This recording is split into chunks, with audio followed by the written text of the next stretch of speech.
Hello, YouTube. Welcome back. Today, I want to jump back with more Borderlands content, but I want to do something a little bit differently just because Borderlands 4 is on the horizon. So I wanted to jump back a little bit, take a little trip down memory lane. So I'm here today, I'm on Tier Maker. We are going to be ranking every single, from Borderlands 1 to Tiny Tina Wonderlands, every single Borderlands DLC, add-on content, even stuff such as the slaughter maps or the level add-ons, everything. Okay, I'm gonna be a little bit biased in some of them because obviously I've played more games more than the others. In some of them, it's been so long since I played them, I don't remember very much. Now this is my bias in this ranking, but I will leave this ranking down below if you guys want to sit there. You disagree with me on some points. Hey, I'm happy to hear why some DLCs should be placed above others. But again, this is completely my list, okay? I'm going to be a little bit biased because I love some things probably more than you guys like some things. But let's go. Come on. Okay. So I organized it based off of Borderlands 1 to Borderlands 2, Borderlands 3, pre-sequel, and everything. Okay? Now they're not organized on when they came out because I'm kind of stupid. I kind of forget like each thing. Okay. But first, we're gonna start off with Borderlands 1. First one that we got is Zombie Island of Dr. Dead. Now, I have 100% in Borderlands 2 and 3, and I'm almost done with Borderlands 1. When I did the Zombie Island of Dr. Ned for my achievements and everything that I wanted to go through, it was my first time actually going through the DLC by myself. So I really took in the scenery, took in the enemies, like the whole and the story, like everything about it. And I honestly kind of enjoyed it. For a Borderlands 1 DLC, I enjoyed myself. Now, I'm not going to say that it was like, wow, I'm just blown away. This is amazing. I thought that it was a very, like, mid-tier short DLC. It wasn't that long, maybe like hour or two. It wasn't that long of a DLC. Now, I will say that brains achievement, like the TK achievement, where you just gotta collect brains, I thought that achievement was like one of the challenges things, like Borderlands 2, how they have like the challenges for badass rank and everything. It wasn't. It's a collectible quest. I didn't know that, so I completed the whole DLC, and I'm like, oh, how have I not gotten this done yet? Why don't I have this achievement? So I had to sit there for another like hour and a half ish, just running around killing enemies for the brains. That part was annoying, but that one was also my fault. So that wasn't the DLC. But we're ranking this obviously, F being the worst, CB being like middle tier, A being very good, I'd recommend it, S tier being it is the best of the best. I will jump back to this DLC every playthrough because I love it. If I'm playing Borderlands 1, my opinion, I would put Zombie Island of Dr. Ned at B tier. I think it's a very middle of the pack DLC, especially with just how Borderlands 1 is. You know, a lot of people don't like that mindset of like, oh, well, it's an older game, and like Borderlands 2, 3, like the games after it improved upon so much. That's why I don't like Borderlands 1. I thought it was a pretty decent DLC. I have nothing against it. Now, my next DLC, General Knox. This DLC is great. General Knox is such like a sarcastic, like Borderlands-esque, like dickhead in a way, but it makes him like such a good like character. We also got introduced to Cromarax, I believe. Cromarax was his DLC, which was the first Invincible boss, and he dropped the first stuff like first introduction of pearls and stuff, and that's when you could get like stuff like the Nemesis Invader, the variant version. That's like full burst fire when you aim down sights, I think. Um, but oh, it also did add the armory. The armory was great, but I will say, I think the thing that kills this DLC for everybody is it's a driving simulator. It's literally just like hop in the car, drive. Oh, drive this way. Okay, drive all the way back to Scooter. Alrighty, now drive all the way back where you just came from. There's no fast traveling at all. which destroys this DLC. But truly, I love this DLC. It introduced Athena as well, I believe. I thought this DLC was great. And, like, I would put this DLC at an A tier, not an S tier, because, like, when I play Borderlands 1 and I'm like, ooh, and someone's like, ooh, let's hop into General Knox, I just kind of sit there and, like, okay, time to drive around the whole time. Like, but then you, like, get to playing, like, the actual, like, stuff in the game when you're not, like, just driving back and forth. It makes the DLC so good. I think that it's good, personally. Now, Claptrap's new Robot Revolution. I thought the DLC was okay. I wasn't too, like, inputted with the characters. I wasn't like, oh, yeah, ooh. Best thing about this DLC, you got to shoot Claptraps, because, God, like, I don't know what it is, just, like, Borderlands 1 Claptrap, like, annoys me for some reason, and I don't know why. So it's just, like, oh, I just get to, like, I get to put a bullet in his brain the whole time. Like, it's great. But other than that, the DLC is kind of, like, in my opinion.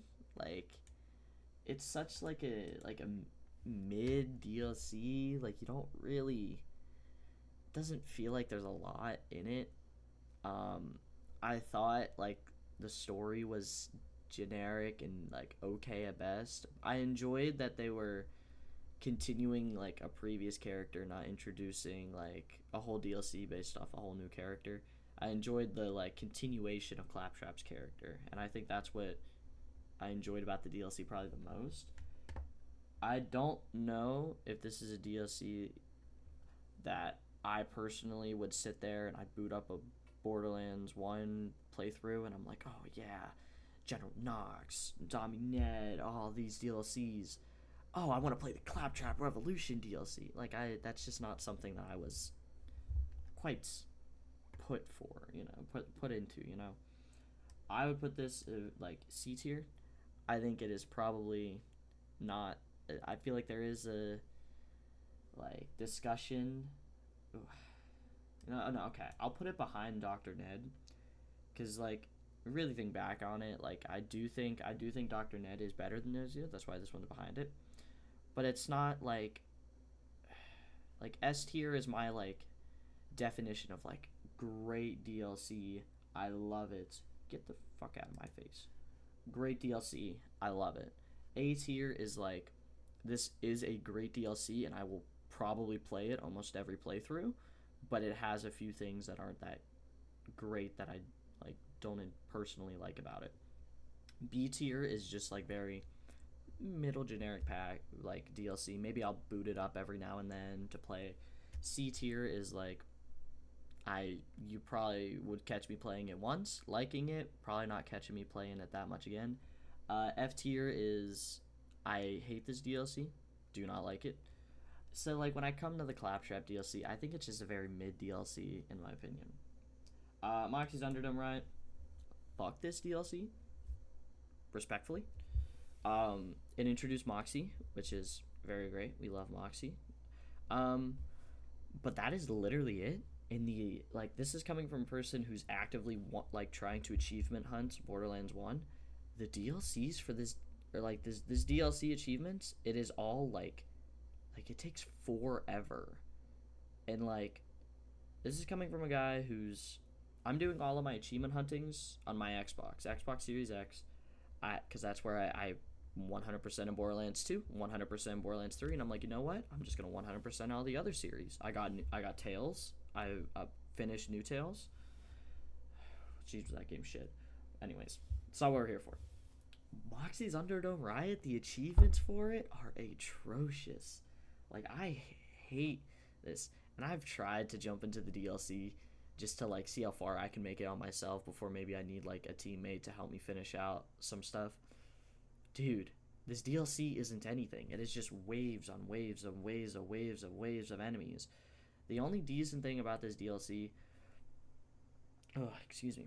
is that it is literally just, like, it's just fighting, but, like, you get to see some characters from the story. Like I appreciate you get to fight like Baron Flint and like stuff like that. That is like the only like quote unquote decent thing about this DLC, and I will stick by that because this DLC I do not enjoy a little bit. But it's okay. It's okay. Borderlands 1 is done. Borderlands 2. Okay. This is my baby. Oh my god. I probably have close to I think I have close to 500 hours on Xbox, and I think I have like good 300 on my computer. I love this game. I enjoy it. My Borderlands 2 character, I have every single pearl, almost every seraph, like, and I have a 94 sham, but it's not level 80. It's like level 20 something. Very baller. Love this DLC. Love this game. You know, not DLC. Yeah. Collector's Edition, Borderlands. Very basic. I included all the collector's editions plus the headhunters and everything. Okay? Collector's Edition, I'm pretty sure you just get like you get the basic gearbox skins. Plus I think this also added the skyrocket. I do not remember if this added the Vault Hunter relic. I know one of these added the Vault Hunter relic. I don't remember if it was which 3 of them. But overall, the skyrocket, very good grenade. This it doesn't do anything really. The collector's edition, it literally just gives you the skyrocket and some skins. From what I remember, don't quote me. I'm gonna get yelled at probably if I miss something. But it's just very like middle tier thing. Like it's just like, oh hey, I enjoy this game.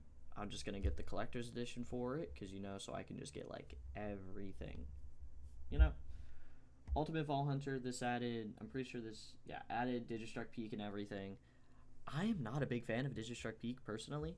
My level 80 character that I have probably close to 130 something hours, like the character that I play the most, I haven't even started OP levels because I just don't care for them that much. I know some people like them and everything. I've reset my UVHM playthrough multiple times on that character, but I haven't even done like OP1 or anything because I just don't care for them that much. I don't see the big like hoorah about them. So for me, I think Digistruck Peak, I'll probably place it above the collector's edition. I think it's just very middle tier, but I do understand it has that like ground of like, oh, everybody likes it, and it's there. A lot of people like it. Upgrade pack, 11 levels. This took it from, I think this is what took it from 69 to 80, from what I remember. I'm pretty sure. I think.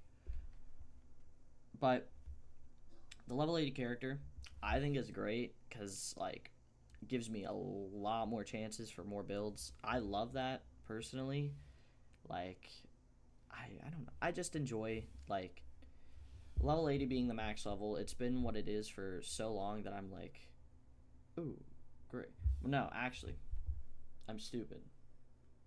This isn't what brought it to level 80. Fight for Sanctuary is what brought the level cap to level 80. If what I remember. Okay. Still. It was a level up pack. I don't remember what level this took it and then took it to. I don't remember. But I do still think it's great. I would put this, above Digistruck Peak. Personally, Digistruck Peak brought a lot, but I very much enjoy the customization between builds of characters and everything. I enjoy that so much more than anything. Creature Slaughter Dome, which is our next one. It is the same thing as like Moxie Underdome Riot. It's just a Slaughter Dome. I think I'd put it above Moxie's Underdome Riot though, because I like the map. I like the enemies more. I don't know. I just didn't feel like it's definitely not something that I'd sit there and go back to and be like, yeah, Creature Slaughter map, let's go. I get to go play that. But it's there. It's something to do, I don't think it's like great. I don't think it's bad. It's there. Okay, now getting into the Headhunter DLC. Marcus Mercenary Days. Out of all of the Headhunters, I think this is the best Headhunter. I feel like It's just very short, simple, straight to the point.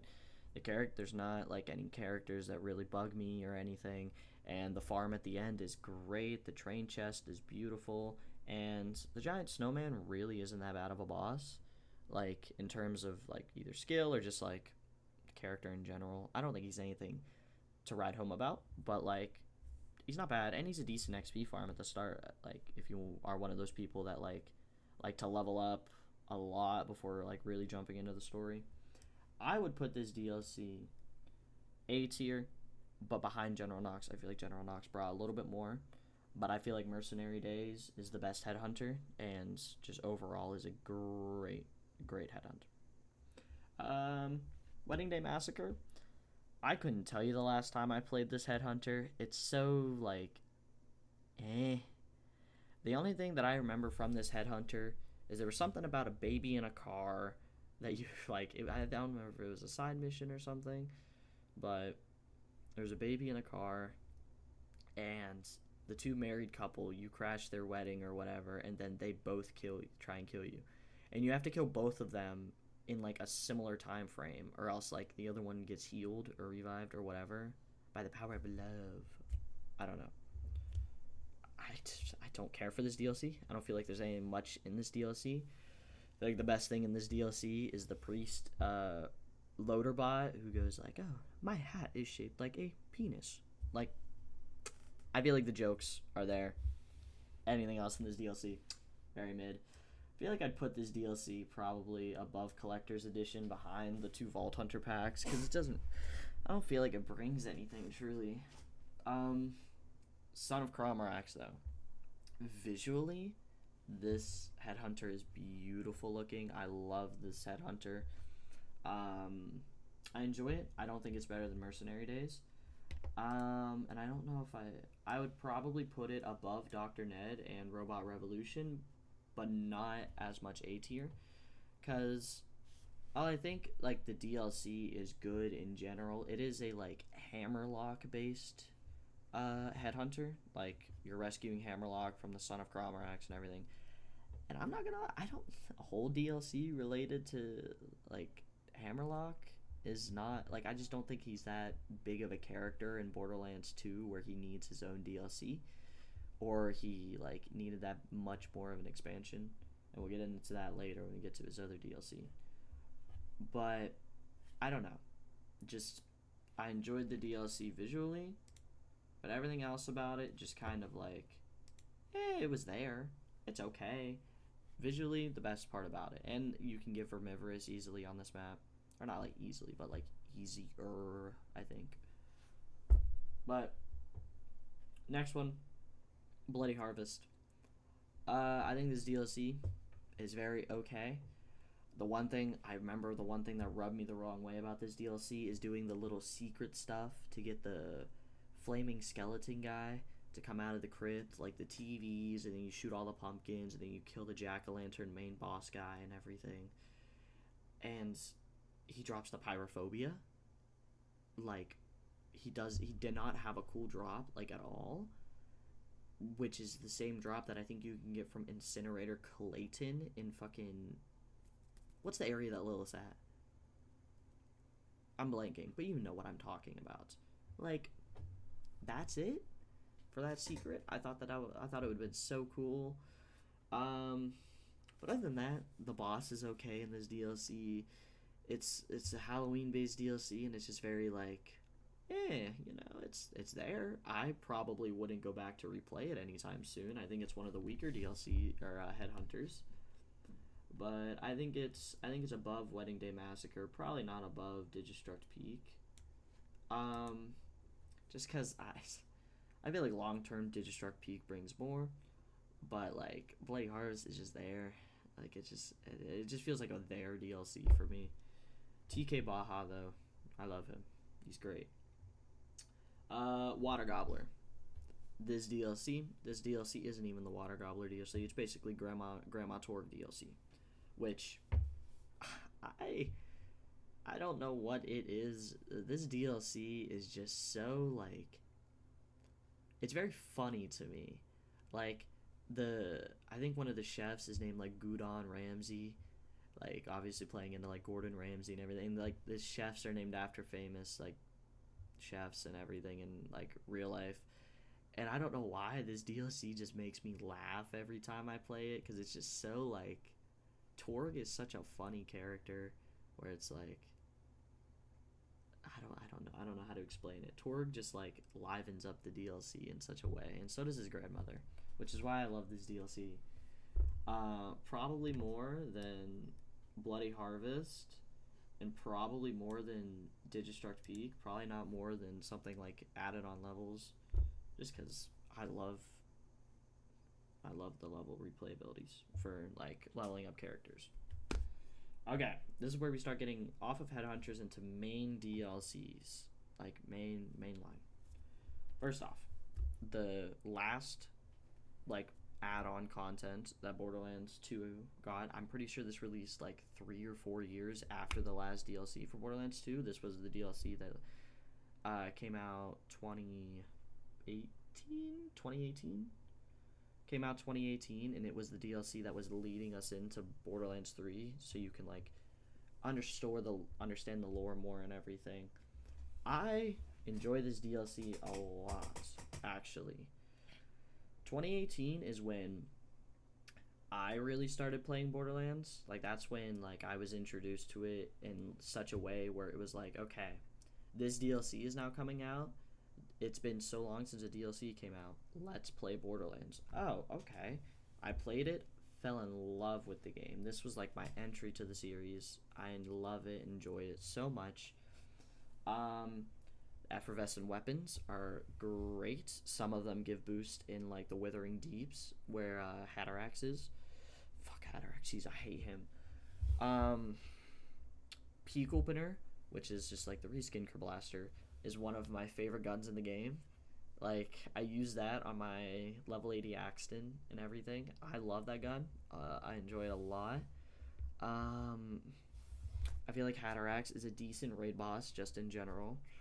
And his loot isn't too bad. I feel like the Effervescents aren't that bad either. And it introduced the loot midget farm for stuff like the Bone of the Ancients, like relics and stuff down near down near the guy where you get the world burn rocket launcher. Like he's like right there. And then plus it introduced the Tubby farm and everything, which is a lifesaver for me as a guy who's like was trying to collect every single pearl at one point. I now have all of them. I'm kind of a sweat like that, you know, some light. But it introduced like so much for a DLC that came out so like after Borderlands 2 was like not even like diminishing, but it was like it already like was a couple years before any like new content got added to the game.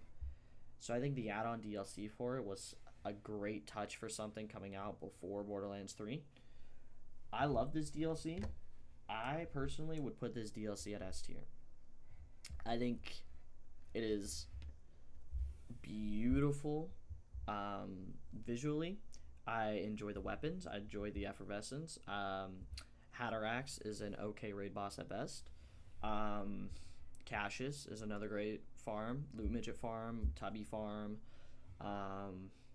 What else is there? And then just like the weapons in general. But it also introduced us to like Vaughn from Tales of the Borderlands. Like it really started to integrate us with a lot of those characters in a way, which I enjoyed because I love Tales. I don't enjoy new Tales, but Tales of the Borderlands is a very good game. I enjoy it. Probably one of my more favorite Telltale games. But yes, I think that DLC is great, and I think it deserves its S tier. Torg Campaign of Carnage. Now I talked earlier about Torg, how I enjoyed his Headhunter and everything. The Campaign of Carnage is, I don't know how to really put it. We got introduced to Pyro Pete, and Pyro Pete is probably the easiest raid boss, like, and everything. That's where I go to go farm my Seraph crystals and everything, just because it's a more easier raid boss. He doesn't have like anything too crazy. I feel like the overall story of Campaign of Carnage is kind of a drag. Like, if I'm loading up Campaign of Carnage, I'm probably popping in a headphone and just like really just like no braining the DLC just to get through all the storyline. I don't think it's especially that great. I don't think Piston is that memorable. Um, Badass T Rex feller at the end. I remember him just being really annoying, but he also can like get cheesed really easily. I don't know. Campaign of Carnage, I think Torg is great. We got to see Moxie and Tiny Tina back in the DLC. But overall, it's just like not my favorite. Not really my favorite DLC. So I'd um probably put it at a high B tier, maybe yeah, probably a high B tier. I think it's better than the Borderlands 1 DLCs and Son of Cromorax. I just don't think that it's a DLC that I find myself coming back to a lot. Now, Captain Scarlet DLC, Jesus, oof. This DLC is beautiful. I love this DLC, Jesus. The pirates and everything, the pirate, like, feeling, I love it. Hyperius raid boss, fuck Master Yi, because Jesus Christ, is he a pain in the ass. I hate him so much. I don't know, I hate him. Scarlet is probably the like best DLC villain in Borderlands 2, or just in I feel like in Borderlands in general. I'm saying DLC villains. DLC villains does not include Handsome Jack. Okay, Handsome Jack, our almighty goat, stands at the top. But I think she is the best DLC villain in Borderlands, like in itself. Just because she literally sits there. Oh yeah, I'm gonna betray you. Yeah, I'm gonna betray you. Oh yeah, I'm gonna stab you in the back. Like you know it's coming, but then it also like the DLC just adds so many like it adds a lot of good weapons as well. Like God, I'm blanking on the shotgun that's really good for Salvador. Um, you know what I'm talking about. You know what I'm talking about. It's the Jacob shotgun, I think. Yes, Jacob's. Sandhawk, which is really great, and just in general. Sandhawk Beast Shield combo, beautiful. Um, but then it also just added a bunch of like small stuff into the game. I thought the story was phenomenal. Um, I really enjoyed. I really enjoy Scarlet's pistol, the Greed pistol, I believe it is. I don't know why. I love Jacob's weapons and Jacob's pistol. It's my favorite manufacturer. So I just enjoyed the pistol a lot. I don't. It's just a bias for me. But even then, I still think that Captain Scarlet is a as soon as it loads is a better DLC than Fight for Sanctuary. I think Fight for Sanctuary brought a lot more, but I think its story was a little bit struggling. I think Scarlet was a overall better DLC for story, but it also added a trinkets of good weapons in there into the mix. But I enjoyed it. I enjoyed the pirate theme. Now, Jesus, Hammerlock's big game hunt. Okay, so as I already said earlier, Hammerlock is just such like a like character in general. I feel like he gets better in Borderlands 3, but I just feel like in Borderlands 2, he a whole DLC to himself is very Plus, it had so many annoying enemies. The fucking witch doctors, I hate them so much. I dread coming back to this DLC because Professor Nakayama is not a good boss in general. He's just not good. Um, it's just like it doesn't feel like that it adds a lot. Like the only like weapons that come to mind that this DLC added, like it added like the Seraphs, which I think it's like the Seeker, the infection, I think, and one of the other ones, oh, Leadstorm. But it also added like the very difficult drop to get the Twister, plus Triple O and Dexidius. This one also, just like Scarlet, added to, I guess, if you want to count like Triple O as a raid boss, I see some people do that, but it added Dexidius and Veracitus. Veracitus is such a pain in the ass. Like, he's such a pain. but the Interfacer, one of the better shotguns in Borderlands 2, Seraph shotgun. Very annoying that you cannot buy it from the shop in Ultimate Vault Hunter mode. You can in normal and True Vault Hunter mode, not in UVHM. You only can get it from Veracitus, which is such a pain in the ass because I want that shotgun for my Seraph collection. But overall, I feel like the guns this DLC added weren't anything to go home about, and I just, like I said, I love Jacob's weapons, but I don't feel like it added anything. The best things that I can physically remember is Twister because it's rare, Interfacer because it's just really good, Rough Rider because it's good for characters like Salvador and Krieg, I think. And that's about it. I don't like this DLC is so forgettable that I literally recently was dreading going back to playing it because I'm again farming the Interfacer, and I got to a certain point, and then Borderlands 2 did that thing like where it was like, hey, you've played this on another, you've did the rest of the missions on another like playthrough, not like playthrough, but like when I was playing with a friend or something. Do you want to skip ahead? I felt true relief in that moment, sitting there being like, oh my god, I don't have to play the rest of this DLC storyline. I'm so grateful. I think this DLC is so unbelievably mid. Like, I would put this DLC maybe low C tier, like high C tier, maybe low B tier. I would want to go back and play things like Dr. Net or Robot Revolution more than I would want to play this. Okay, now, Tiny Tina's Assault on Dragon's Peak. This DLC, I feel like we all know where it's going already. Just like, overall, so laggy. Overall, it is probably one of the best piece of content that Borderlands have brought us with, and it literally the DLC got turned into its own standalone game, just like on its own. Like, it's such, like, I love D&D, you know? I have a D&D folder where I'm writing like stories, characters, stuff like that.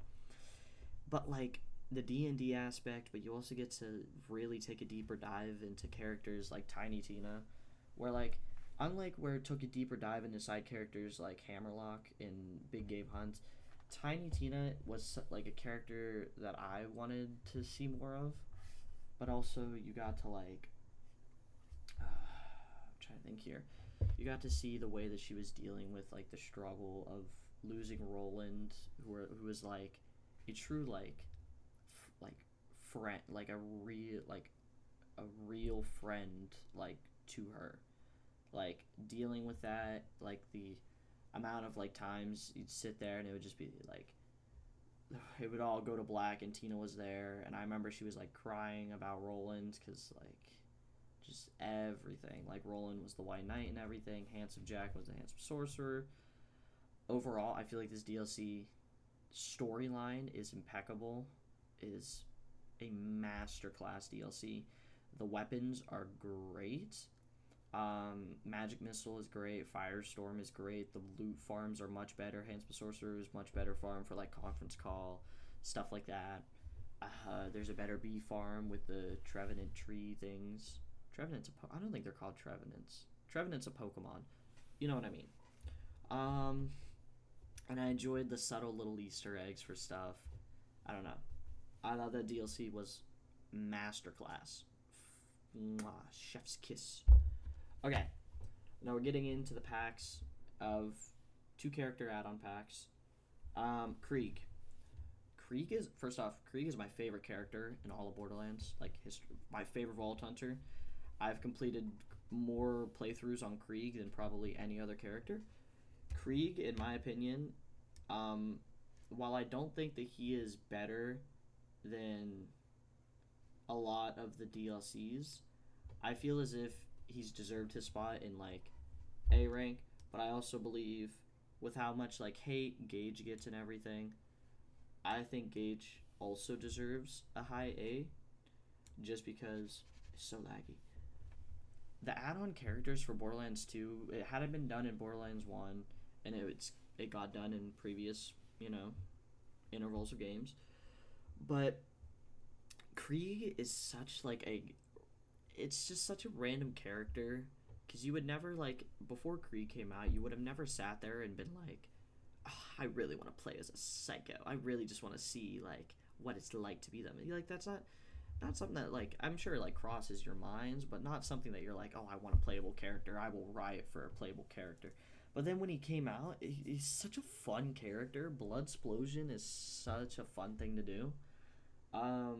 In the Necromancer pack, I'm pretty sure if you pre-ordered Borderlands 2, you were guaranteed uh, Necromancer pack. Um, but Gage, like, I don't enjoy playing Gage as much as other people. I think Anarchy is probably her best skill tree, and even then, it's just like, eh. I, I don't know though. I think that she still deserves a high rank because even then, it's a replayable character. It is a whole new character. I still think that's very like, it's a very good thing. I think. Okay, Borderlands 2, it's done. Pre-sequel, Hollow Dome Onslaught. I think that it's the better Slaughter map. I think it's up there. I think it's the better one. I think I used to really not enjoy the pre-sequel, but the gameplay of it, like the hovering, like the low gravity sense, plus the weapons, the glitch weapons, and like all of that, I love them, and I think they're great. I think Hollow Dome is probably the better, slaughter-ish kind of map thing. Shock Drop Slaughter Pit, I will say it. I don't enjoy for how much I like glazed shit out of this one. I don't enjoy this at all. Like I don't know. I'm not a big like. Even then, like I'm not a huge like slaughter map person. I've played this once, and I just did not enjoy it that much. Just it was so mid, bland. I don't know. I just how I felt about it. Okay, the two add-on characters for pre-sequel. Aurelia, who is a very like I don't know how to put it. I think she's a very mid Vault Hunter, a very mid additional Vault Hunter. One of her skill trees is a full co-op skill tree. It is literally basically useless. It's literally useless if you're not playing co-op, which is just unfortunate because like there could have been a lot more in that skill tree. I think there could have been a lot more for her character. I think at best she's like I'd probably put her like I don't know. I enjoy playing her, so I'd probably put her low B. But it's just like I don't know. It's one of those characters you play like maybe once or twice and then don't touch for a little bit, like forever, and then you come back and play them when maybe you're playing a co-op game with a friend. It's kind of one of those characters. Not one a character I'd like boot up Borderlands pre-sequel to play. Now, a character I would boot up the game to play, Handsome Jack, aka Timothy Lawrence. Now, I think the clones for this character, I mean, it basically shaped Zane and everything. But I think it's a very, like, I think he's just a really good character in general. He's probably one of my favorite Vault Hunters to play. I would put him above Gage behind Krieg, in my opinion. I enjoy playing Krieg more, just because I have a more attachment to him. But Timothy Lawrence, like, I feel like it could very much be interchangeable. He's just such a good Vault Hunter. His skill trees are amazing. And the storyline of just him in general, I don't know. I enjoy it. I love Handsome Jack, so I enjoy the character a lot. Now, final DLC for pre-sequel, Claptastic Voyage. I think this DLC is a much better than the Robot Revolution. Added the glitch weapons, added more levels and everything for the DLC. I think the storyline for the DLC is great. The Shadow Trap is great. And it really led into, like, after this DLC, because, it's the pre-sequel, it's storyline-wise before Borderlands 2. I think the ending for it, like, all the claptraps getting dismantled, everything was a great touch. I think the story is great. I would probably not put it S, but probably put it the highest in A tier, because I think it's great. Just great DLC. Okay, Borderlands 3. This is where my knowledge of game, like, knowledge does kind of start to drop off a little bit. So I feel like we may have some disagreements in general, but we'll see. Revenge of the Cartels, Broken Heart Days, and Bloody Harvest. First off, were all of they were basically the headhunters of Borderlands 3. But the one thing that was great is that they were, I remember, originally limited time, but then they got brought back where you could just change your, like, you could just change it to, like, hey, Revenge of the Cartels, boom, it's on. Like, and you had to talk to Maurice, the weird little dinosaur thing on Sanctuary, to go, like, start it all and everything. I think Broken Heart Days, I remember absolutely, like, nothing about it. I'm not gonna lie to you. I genuinely have no recollection of this DLC in general. I remember very little, but I remember it's a Borderlands like esque thing. I would probably put it like probably behind Big Game Hunts above the upgrade pack. I truly remember like no weapons of worth in this DLC. Like I don't remember much about it. Bloody Harvest, I remember the storyline was good, but Captain Haunt wasn't that good of a boss drop or like just a fight in general. So I would also probably put him behind Big Game Hunts before Broken Heart Days, just because like again, it's another one just doesn't. It just wasn't that great. I don't remember the weapons being that good either. Like, okay, no, it is there. Okay, it's so laggy. It's so unfortunate. Okay, Revenge of the Cartels though. Joey Ultraviolet is a such a fun boss to fight. I love it. I feel like it's definitely the better one out of all of them. I would probably put this over Son of Cromrax, probably behind Campaign of Carnage, or maybe above it. I feel like those two are very interchangeable. I feel like it was a very good DLC.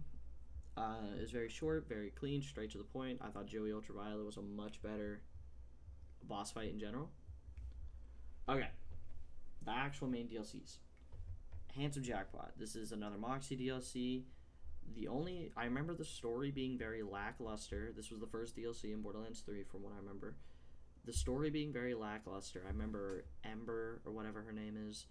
I don't remember the guy, the blonde-haired guy. I remember he betrayed us. I remember very little about this DLC, and then I remember the big final boss was just this random ass dude who just took over the casino after Handsome Jack died. Literally, like, it was such a mid story, but it very much like it was the first DLC. I remember it very much like sowed the seeds for Zane players, the Seeing Dead class mod and everything. Very much, I think the best thing that this DLC honestly did was touch up more on Timothy Lawrence, who I love, Timothy Lawrence and the Seeing Dead class mod. Other than that, I don't feel like this DLC did that much. Like it was just such a bland DLC in general. I would put this DLC probably like C tier above Big Game Hunts, but no, honestly, when I think back to it, maybe I put this DLC behind Big Game Hunts because I feel like Big Game Hunts still added more weapons, added more bosses. The storyline was very bad though. But yeah, I feel like that DLC go there if it no lag. Okay, it lag. Whatever. Okay, now this is when we get into like a lot of my more favorite DLCs. I already said I love Krieg. He's my favorite character, and the fact he got a whole DLC to himself, I was amazed. The storyline for it is great. I love like the map design for everything. It's all like meat themed, which is really funny. And I just love Krieg in general. Got to see it more like depth into the Psycho Mind. Now, that's about all the DLC did, because the DLC was made during quarantine, which I do understand. That is why the DLC was more like time crunched on everything, but it also, I don't think still should excuse it and give it a higher bias and everything. Side missions you can complete in probably 3 to 5 minutes. Um, I 100% of this DLC very quickly. It's just like, and I just feel like this DLC, like after you get through like just the story in general, there's nothing else to this DLC really. Valhalla is there, and Psycho Reaver. That is like the only memorable. That's the only memorable boss that I remember from this DLC. Unfortunately, I still love Krieg very much.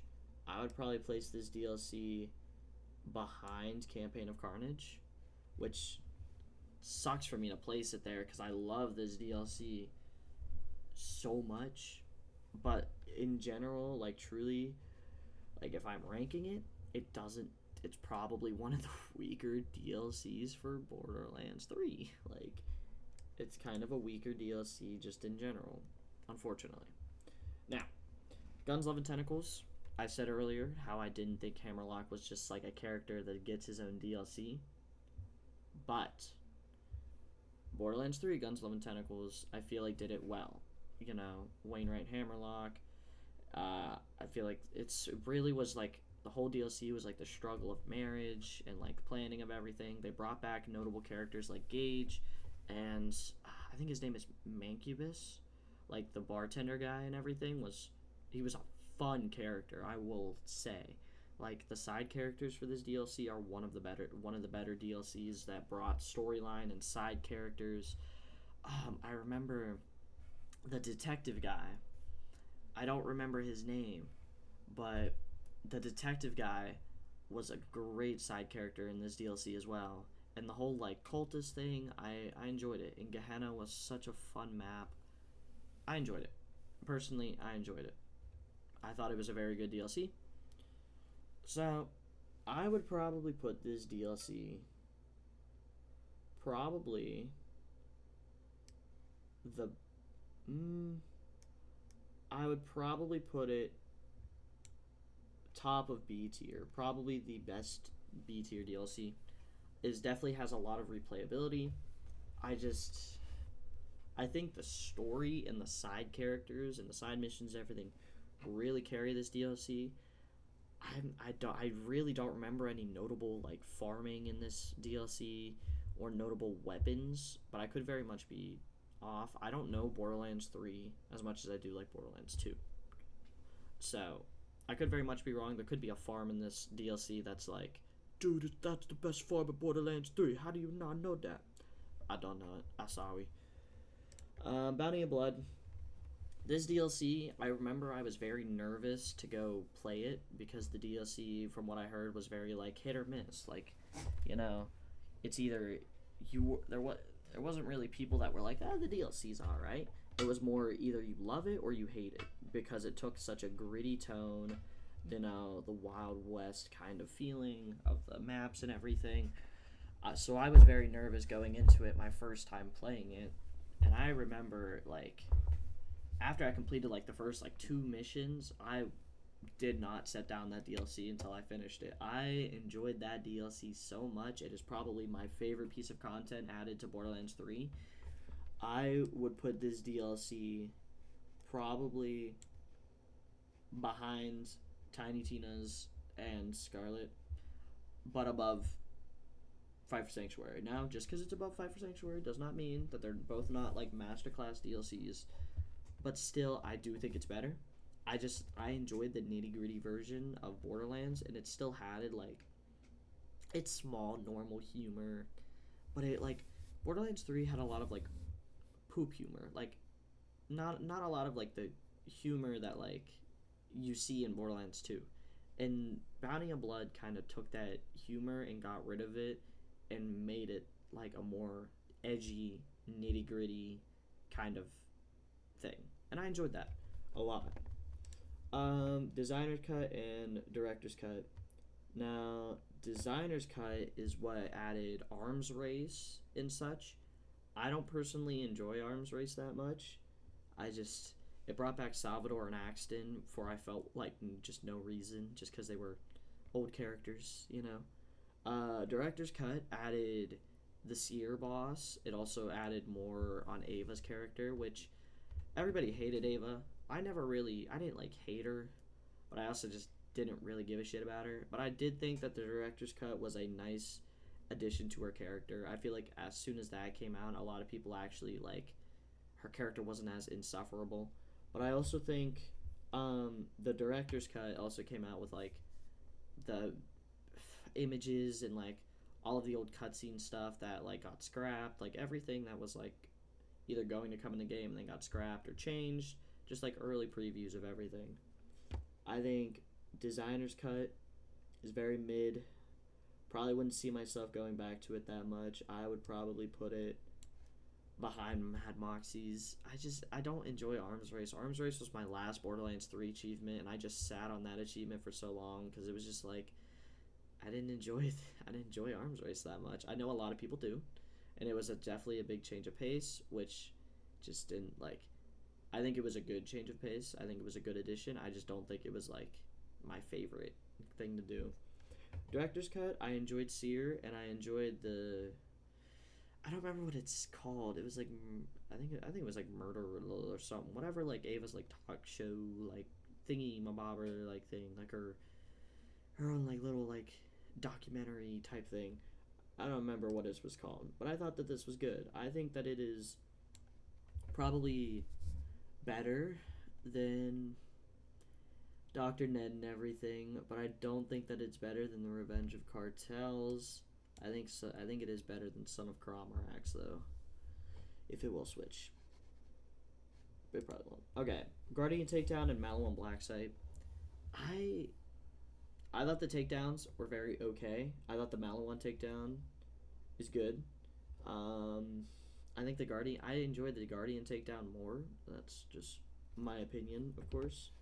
I really like Guardian takedown. It's just a very like it is like a takedown edition. It's like just more like bonus content, more fighting, more like stuff like that.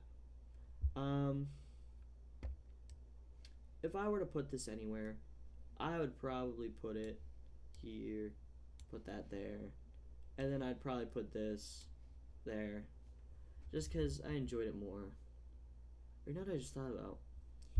I don't remember. I think the designer's cut added the 4th skill tree for the characters. So, I feel like for that reason, it's up here then. Because I just thought about that. Yeah, I think it added the 4th skill trees for the characters. Now, some of them aren't that great. Like, I'm not a big fan of Flax. But I did enjoy Amara's, because I was a huge Amara player in Borderlands 3. Okay. Our last four. Don't mind this. I added that on accident. Don't mind that. Okay. Wonderlands, I will say, for as much as I love Dragon's Keep, I just don't feel like Wonderlands brought the same aspect as Dragon's Keep did. I did not enjoy Loot Luck. I thought that was so annoying. Like, I just wanted to sit there and, like, it gave you access to the farm where a gun could drop, but if you don't have high enough Loot Luck, then you couldn't, like, get that gun at all. Like, I just thought the Loot Luck, like, the whole Loot Luck system very much threw me off. Like, and I remember, like, playing these DLCs, and it was just, like, eh. The only DLC, like, I remember Molten Mirrors being good. Like, decent. I remember Molten Mirrors being good. So I'd probably put that, like, above Bloody Harvest kind of thing. I have very little recollection. I remember this DLC not being that good. Probably put that, like, I don't know, here. And I don't think Coiled Capers were that good either. I remember two of these DLCs were really bad, but it's just such like a game that I'm not as into that I don't remember which ones. I feel like it was Coiled Capers and these two that were bad, and I feel like it was Shattering. I feel like it was this one and Molten Mirrors that were decent, but not by much. I'd probably put this like here. Yeah, ladies and gentlemen, I think this is my list of every single Borderlands DLC ever been added, ranked my best to worst. Um, if you guys want to try this out for yourself, link will be down in the description. Of course, you guys can play and make your own rankings. Tell me all about it. Tell me in the comments about maybe some things that I missed, maybe why Chris, your rankings suck. This is why. Tell me why. Like, I want to know if there's something that I missed in a game. I feel like the one thing that I'm gonna get criticized on is Wonderlands DLCs, because I literally played. I don't know if I ever actually fully like did everything in those DLCs. Wonderlands is on my list of 100%ing and everything, so I'm not fully aware of everything. But these are my DLCs. I hope y'all enjoy, maybe agree, maybe disagree. Let me know. But I hope you guys have a rest of a good day, evening, or whenever you're watching. I'll see y'all next time. Okay? Bye!